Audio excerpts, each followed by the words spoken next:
구약 성경에 보면 이삭의 아들 야곱이라고 하는 사람 복받기 위해서 그 아버지를 속이고 또 그 형의 장자의 직분을 얻기 위해서 팥죽을 팔아서 그렇게 그가 마음을 상하게 하고 삼촌 집으로 갑니다. 삼촌 집으로 가서 20년을 사는 동안에 거기서 처도 없고 자녀들도 없고 많은 재산을 얻습니다. 그리고 20년 후에야 이제 고향으로 돌아오는 길에 그에게는 고민이 생깁니다. 많은 것을 가졌지만은 고민이 있습니다. 그 고민이 자기가 속였던 형의 분노를 이제는 어떻게 할까 하는 것이 그에게 답답하고 그리고 깜깜한 일이 그 앞에 놓여져 있습니다. 그는 하나님 앞에 기도하기도 합니다. 자, 그렇게 뭐라고 하냐면 저에게 나타나신 하나님께 기도하는데 뭐라고 하냐면 하나님이여, 하나님께서 나에게 이렇게 하신다고 하지 않았습니까? 라고 하는 말을 하면서 기도하는 내용도 있습니다만은 그는 여전히 그 마음 가지고 나갈 수가 없어요. 그래서 그 형에게 종을 통해서 많은 선물을 미리 보냅니다. 형의 마음을 풀기 위해서, 형의 마음이 좀 감정이 사그러지기 위해서 많은 선물을 보냅니다. 형이 400명을 거느리고 자기 앞으로 다가온답니다. 얼마나 힘든 그런 맞대응을 해야 하는 그런 입장인데, 자, 그렇지만은 그것으로 다가 아니고 선물을 준다 하더라도 마음이 변치 않아서 앞을 갈 수가 없어요. 그래서 약복 강가에 그는 홀로 남아서 하나님 앞에 기도합니다. 그리고 거기에서 싸움이 벌어졌다는 거죠. 그 성경 내용으로는 씨름을 벌어졌는데, 자, 나에게 축복하시오. 그렇지 않으면 내가 이걸 놓지 못하겠습니다. 라고 하는 그런 대결을 하는 장면이 성경에 나와 기록되어 있습니다. 그리고 난 다음에 그의 이름을 묻습니다. 네 이름이 뭐냐? 야곱입니다. 네 이름을 이제는 야곱이라 부르지 말고 이스라엘이라 하라 하는 말씀을 듣습니다. 그 말을 듣고 그 마음속에 이제는 형을 만나러 갑니다. 형을 만나러 갈 때 형 앞에 점점 다가서지만은 마음에는 복잡한 마음이 있었을 거예요. 형이 나를 어떻게 대할까? 그런데 형이 자기를 대하는데 이게 뭐냐? 먼저 보낸 선물을 보고 이것이 뭐냐? 형님에게 드릴 것입니다. 자, 이 많은 사람들은 누구냐 하고 묻습니다. 이렇게 하나님께서 나에게 은혜를 주어서 이렇게 얻게 한 자들입니다 하고 소개를 합니다. 그리고 난 다음에 그 내용 속에 형과 야곱이 화해하는 장면이 이루어졌다 하는 내용이 담겨져 있습니다. 우리가 이 땅에 살아갈 동안 많은 것을 얻고 그리고 나는 정말로 하나님께서 베푸신 것을 가졌다고 할지라도 화목하지 못하면, 화평하지 못하면 평안이 아닙니다. 또 하나는 불안에 떨어서 그게 복이라고 할 수가 없습니다. 그런 입장이 우리 인생 속에 있습니다. 오늘 이 본문의 9절에 예수님께서 친히 우리에게 말씀하시는 말씀은 화평케 하는 자가 되라는 거예요. 화평케 하는 자가 되라. 화평케 하는 자가 되면 그들이 하나님의 아들이라고 일컬음을 받을 것이다. 그럽니다.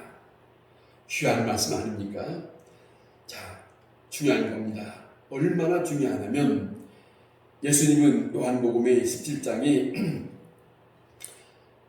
기도의 내용, 십자가 지기 전에 기도합니다마는 그 기도 내용의 후반절에 가서 누누이 강조하는 말씀이 뭐냐면 하나 되게 하옵소서, 하나 되게 하옵소서라고 하는 말씀을 우리는 잊게 됩니다.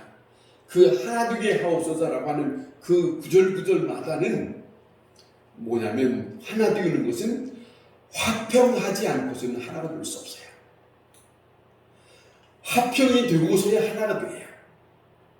더 중요한 것은 사도 바울이 말합니다만은 이런 말입니다. 오직 하나님은 무질서의 하나님이 아니라 오직 화평의 하나님이시랍니다. 다시 한번 하나님에 대한 생각을 해보십시다. 우리가 믿는 하나님, 또 우리가 부르는 그 하나님, 또 우리가 그분의 독자 예수 그리스도를 믿는 그분이 이 땅에 오신 목적이 누구로부터 왔는가? 하나님으로부터 왔어요. 그런데 그 하나님으로부터 온 그 독자의 움직임이 이 땅에 오게 된 이유는 성경의 사도 바울이 기록한 대로 하나님과 인간 사이, 사람과 사람 사이에 서로 얽히고 원수가 되어 있는 입장을 풀어주기 위해서, 막혔던 원수가 되었던 이 일이 막혔던 것이 다 풀어주기 위해서 독자 예수를 보냈다고 성경은 말하고 있습니다. 우리가 예수 그리스도를 믿는 이유는 구원받기 위해서입니다만은 중요한 것을 우리가 잊지 말아야 할 말씀이 여기 있습니다. 중요한 것은 하나님은 예수 그리스도를 보낸 이유는 화평케 하기 위해서야. 그 화평이 자유케 하는 것이고 그 화평이 평안케 하는 것이에요. 가만히 예수님의 모든 사역 속에는 사실 생각하면 이렇습니다. 병든 것은 질서가 허투루진 거예요. 그런데 병든 자들을 예수님이 만나서 저들에게 말씀하실 때에 그 말씀이 모든 조직들이 제 위치로 돌아갈 수 있는 말씀을 하신 거예요. 사함을 받았느니라, 나음을 받았느니라 하는 이 말씀은 사실은 결국 모든 것이 형통케 하는 것이에요. 풀어지는 것이에요. 그것이 예수님이 하시는 사역의 맥락입니다. 중요한 것은 예수 그리스도를 믿는 사역, 예수 그리스도의 사역 속에는 모든 것이 화평의 사역이에요. 화평의 사역이에요. 그 다음에 이 화평 때문에 모든 사람들에게 다 서로 즐겁고 서로 기쁨의 시간이 될 수 있도록 하시는 것이 아버지의 뜻입니다. 자, 그는 화평이 있으니라 둘로 하나를 만드사 원수된 것과 곧 중간에 막힌 담을 자기 육체로 허셨다라고 에베소서 2장의 14절에서 17절에 전하고 있습니다. 이게 주님의 뜻이에요. 아버지의 뜻입니다. 예수 그리스도를 믿는 우리에게는 이 말씀을 잘 받아들여야 됩니다. 주님의 목적은 담을 허는 거예요. 막혀있는 것이 헐려지는 거예요. 서로 간에 화목하게 하기 위해서, 서로 간에 화목하게 하기 위해서. 정말로 우리가 예수님의 이 팔복 중에 사역하기 전에 이 말씀 한 구절 한 구절을 우리가 새겨들면은, 정말로 우리는 깊이 새겨들면은 우리가 예수 그리스도를 어떤 입장으로 받아들여야 되고 어떻게 살아야 되는가 하는 것을 잘 가르쳐주고 있어요. 우리가 그 말씀을 지금 듣고 있는 거거든요. 예수 그리스도를 믿는 사람이라면 교회 안에는 화평입니다. 교회 안에 화평이에요. 그런데 오늘날 큰 교회든 작은 교회든 교회 안에 화평하지 못한 교회들이 수없이 많아요. 큰 교회, 지금 이런 얘기를 듣습니다. 얼마 전에도 그런 얘기 들었습니다. 큰 교회 어때요? 그런데 큰 교회가 다 파탄이 나서 그 교회 자체가 없어졌답니다. 이게 웬일입니까? 이게 아닙니다. 여러분, 하나님은 화평케 하시는 분이에요. 불화를 만드는 것은 악한 사단이에요. 화평을 깨는 것은 악한 사단의 역사지 하나님의 일은 아닙니다. 어찌하여 교회 안에 화평을 이루지 못하고 같이 앉아있지만 서로 간에 얽혀있는 것이 있어요. 그러면서 같이 앉아있으면서 하나님의 자녀라고 하지만 오늘 이 본문에 보세요. 예수님이 뭐라고 하시는지, 화평케 하는 자가 되어라. 그 자를 하나님의 아들이라 일컬음을 받을 것이다 그랬어요.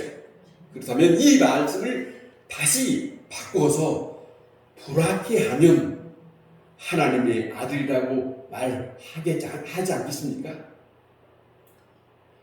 화평케 하는 자만 주님을 봅니다.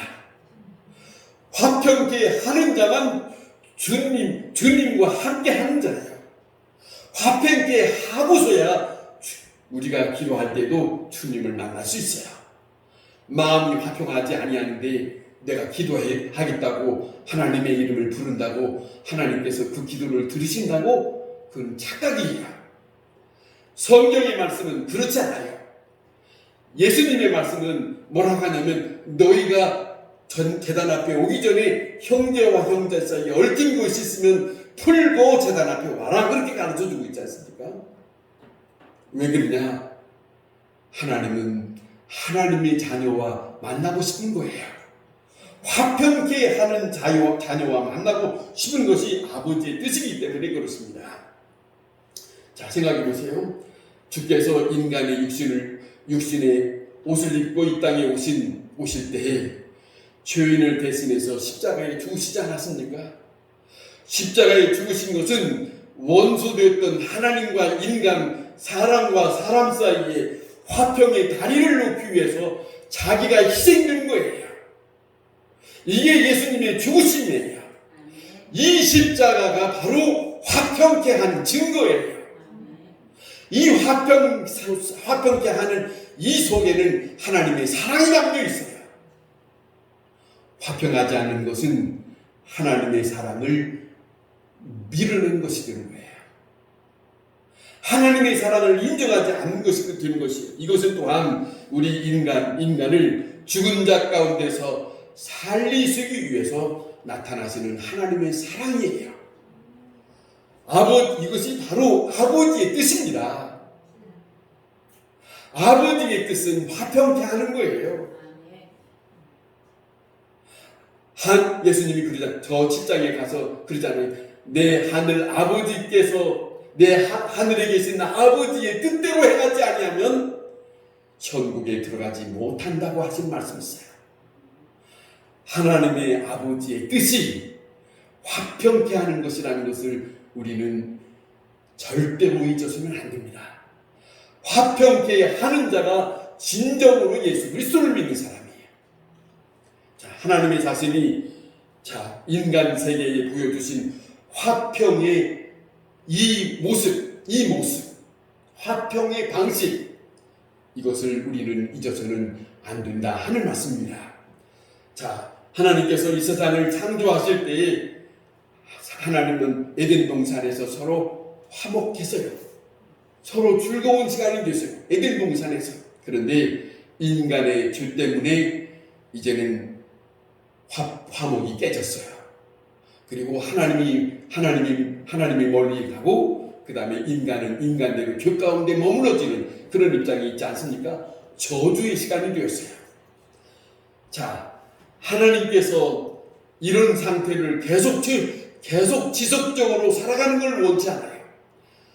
화목하지 않는 가운데 하나님은 그대로 보고 있고 싶지 않은 거예요. 그래서 독자된 예수 그리스도를 이 땅에 보내신 이유가 거기 있어요.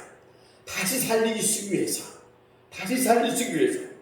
좀 전에 말씀드렸던 요한복음 17장에 아버지께서 내가 아버지 안에 있는 것 같이 그들도 다 하나 되어 우리 안에 있게 하사 세상으로 아버지께서 나를 보내신 것을 믿게 하옵소서.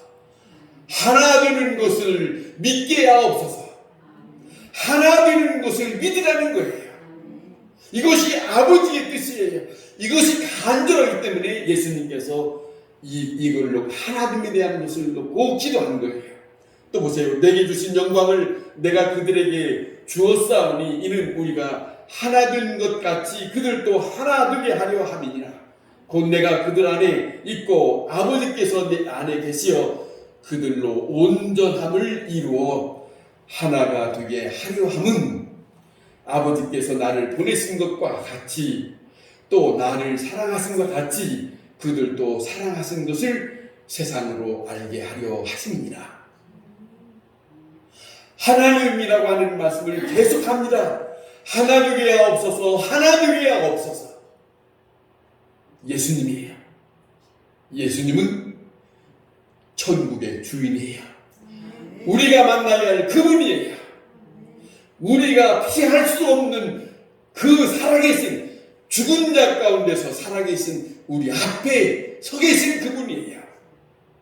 이 땅에 사는 모든 사람들이 그분을 피할 길이 없습니다. 그런데 생각해 보세요. 마지막에 가서 그분 앞에 이 땅에 살 동안에 내가 만약에 화평케 하는 자의 삶을 살지 않았다면 그분을 어떻게 볼 수 있어요? 그분을 어떻게 볼 수 있어요? 명심하고 명심해야 됩니다. 어찌하든지 우리는 화평케 해야 그분을 대할 때에 반가운 얼굴로 대할 수 있어요. 흐리져서는 안 돼요. 왜? 그분이 그 예수 그리스도께서 하나님의 독자된 예수 그리스도께서 아버지의 뜻을 화평케 하기 위한 뜻을 이 땅에 이루시기 위해서 오셨거든요. 그분이 그렇게 하셨는데 이분은 예수를 믿는다는데 화평케 하지 않아요. 마음속에 화평케 하는 마음이 없어요. 평소에 사람을 대할 때 마음이 화평케 하는 마음이 없어요. 마지막 그 순간에 이 모든 화평케 하는 일을 하지 않고 저 앞에 계시는 우리가 죽은 다음에 만나야 할 그 예수 그리스도, 부활하신 그 예수 그리스도를 볼 수 있겠냐는 거예요. 두려워 떨 수밖에 없는 거예요. 그러니까 이 땅에 살 동안 우리는 예수님께서 화평케 하는 자가 되라, 이 말씀을 철저히 우리는 정말로 밀어내지 말고 이 일은 내가 해야 된다, 정말로 마음의 다짐을 해야 할 것이다 하는 말씀입니다. 예수 그리스도는 하나 된다고 하는 것이 얼마나 중요한가. 그러므로 성도 여러분, 어떤 경우에도 주님을 향하는 자들이라면 어떤 경우에서도 화평케 하는 자로 나서야 돼요. 그리고 내가 살아오는 동안에 누구와 이렇게 내가 남을 마음 상해했다면은 저 사람을 마음을 불안케 만든 거예요. 여러분, 동기가 있어요. 이것이 아버지께서 기뻐할 일이신가? 깊이 생각해야 됩니다. 이건 아니에요. 아버지께서 기뻐하시는 일은, 자 보세요. 예수 그리스도께서 십자가를 지시는 이유는 우리 모두에게 다 아버지의 기쁨을 서로 나누고 아버지의 백성으로 서로 즐겁게 지내기를 바라고 그것을 보기를 원하세요. 그런데 하나님의 자녀라고 하는데 화평케 하는 자가 되지 못한다면 이거는 엄청난 내가 하나님을 믿고 하나님 앞에 내가 이런 사람이다라고 하는 말은 할 수 있으나 자기 자신을 살펴봐야 할 부분이다 하는 것입니다. 여러분, 잊지 말아야 된다 하는 말씀입니다. 자, 화평케 하는 것은 이제 선택이 아닙니다. 필수입니다. 어떤 일이 있든지 필수입니다. 중요한 것은 하나님의 뜻을 의식해야 돼요. 이것이 하나님의 뜻이구나 하는 걸 받아들여야 돼요. 이것은 내가 밀어낼 수 있는 부분이 아니라 아버지의 뜻이니, 아버지를 만날 수 있는 이 뜻이니 이걸 잊어서는 안 된다 하는 말씀이겠지요. 하늘에 계신 아버지께서 원하시는 근본적인 뜻입니다. 하나님의 뜻이야. 그것은 사랑이 담겨있는 화평이라는 것을 잊어서는 안 된다. 우리의 심령 속에 원하는 선도 있고 원치 않는 악의 두 마음이 있다고 사도 바울이 로마서 7장에서 고백하고 있듯이, 그런데 말입니다. 이 고백은 사실상 사도 바울의 고백만은 아니에요. 우리 자신 한 사람 한 사람들 속에 정말로 조금 생각이 있는 사람이라면 나는 이런 마음인데 내 속에는 왜 이런 마음이 자꾸 나타날까 하는 것을 정말로 생각 있는 사람이라면 그걸 알 수 있어요. 모르는 사람 없어요. 그런데 생각해 봅시다. 선을 원하는 것을 나타나는 것이라면, 선과 악이 나타나는 것이라고 한다면 사도 바울은 이렇게 말합니다. 원치 않은 것을 나타나고 있다고 하는 말하면서 이것은 내 속에 있는 죄다. 이것은 내 속에 있는 죄입니다. 아버지여 나를 누가 건져낼 수 있습니까? 라고 고백을 합니다. 그렇게 고백을 합니다. 이걸 가만히 생각하면 상당히 바울의 입장에서는 자기가 원치 않는 이 마음을 상당히 고민스러워했던 것 같아요. 아버지여, 내가 할 수 없습니다. 나를 도와주세요. 이것을 다스려 주세요. 이것이 화평할 수 있는 마음으로 갖게 해주세요. 이것이 아버지의 뜻을 행할 수 있는 것으로 바꾸어 주세요. 아마 그런 심정이 아니었을까, 그런 마음도 한번 가져봅니다만은, 자, 우리는 그쪽으로, 악한 그쪽으로 가게 되면 하나님의 복을 받을 수 없어요. 하나님을 만날 수가 없습니다. 불행한 것이 들고요. 그래서 우리 심령 속에서 화평케 하고자 하는 마음을 자꾸 일으켜야 돼요. 내 마음속에 하루를 지내고 하루를 지내면서 내 마음속에 화평케 하는 자로 살았는가? 화평케 하는 마음으로 살았는가? 여러분, 이것이 매우 중요합니다. 왜? 하나님의 아들이라고 들을 수 있느냐, 하나님의 아들이라고 듣지 못하느냐, 이게 걸렸거든요. 이게. 자 보세요. 예수 그리스도께서 우리를 위해서 화평케 하셨으니 그 뜻을 따라야 하겠지요. 그렇지 않습니까? 진정 하나님의 사람이라는 것은, 진정 믿음의 사람이라는 것은, 자 보세요. 사도 바울처럼 아버지여 내 심령을 고쳐주세요. 울부짖으면서 내 마음을 부여잡으면서 아버지여 나를 새롭게 해주옵소서. 다윗의 마음처럼 아버지여 내 속에 원치 않는 마음이 있습니다. 아버지여 나를 새롭게 만들어 주옵소서. 하나님의 사람은 그렇게 고백을 합니다. 아버지를 향하여 고백을 합니다. 성도 여러분, 예수 그리스도께서 이렇게 말씀합니다. 화평케 하는 자는 화평케 하는 자로 살아라.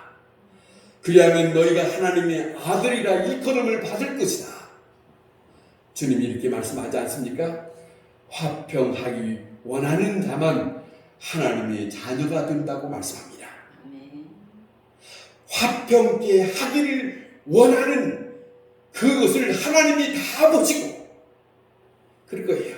하나님이 다 보시고, 그래 너는 어떻든 간에 이런저런 어려움이 있어도 그래도 화평을 위해서, 여러 가지 봤을 때 그것이 불미스러운 것 같기도 하고 정말로 부조리 같은 것 같기도 하지만은, 그것을 탓하고 그것을 가리고 이것보다도 어쨌든 간에 아버지의 뜻을 생각하면서 화평케 하기를 원하는 내 마음을 내가 보았다, 이거 말입니다. 아버지는 그쪽을 향하여 계실 거예요. 여러분, 화평하기를 원치 않는 자는 부활하셔서 살아계시는 예수 그리스도를 만날 수가 없습니다. 입으로 예수 그리스도를 믿고 직분자로 살아간다 할지라도, 직분자로 살아간다 할지라도 내가 화평한 자로 살아가지 않는다면 하나님의 아들로 역임을 받지 못해서 주님은 우리를 만나줄 리가 없습니다. 여러분, 언제나 우리가 잊지 말아야 할 말씀이 있다면 항상 아버지의 뜻을 먼저 생각하게 됩니다. 아버지의 뜻이 무엇인가? 아버지의 뜻이. 진정 믿음의 사람은 다른 게 아닙니다. 진짜로 여러분, 저 사람이 믿는 사람인가? 진짜로 믿음이 좋은 사람인가? 신실한 사람인가? 그걸 알 수 있는 건 다른 게 아닙니다. 기도를 많이 하느냐, 찬송을 많이 하느냐, 은사가 있느냐, 이게 아니에요. 아버지의 뜻을 받들어서 그 순수하게 살아가는 사람. 기도를 좀 못해도 괜찮아요. 찬송을 그렇게 못해도 상관없어요. 내게 은사는 없어도 상관없으나 아버지께서 바라보실 때 그럴 거예요. 너는 내 뜻을 쫓아 살아가는 걸 내가 보았다.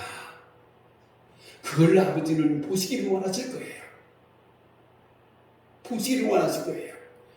다른 것은 부족해도 아버지의 뜻을 쫓아 사는 자를 보시기를 원하시는 아버지의 간절한 그 마음 말입니다. 그 마음 진정한 믿음 있는 사람이라고 생각이 듭니다. 여기에 모든 사람으로 히브리서 12장 14절에 이를 말씀합니다. 모든 사람으로 더불어 화평함과 거룩함을 좇으라. 이것이 없이는 아무도 주를 보지 못하리라. 이렇게 말씀하세요. 자, 다시 한번 들어보세요. 모든 사람들로 더불어 화평함과 거룩함을 좇으라. 그렇게 하라는 거예요. 이것이 없이는, 이렇게 화평함이 없이는 아무도 주를 보지 못하리라. 하나님의 말씀에 우리에게 이렇게 전해주고 있어요. 오늘 구절에 있는 말씀, 예수님이 부활하셔서 살아계시는 예수님의 이 말씀을 들어보세요. 화평케 하는 자가 되어라. 그리하면 너희가 하나님의 아들이라 일컬음을 받을 것임이니라. 기도하겠습니다.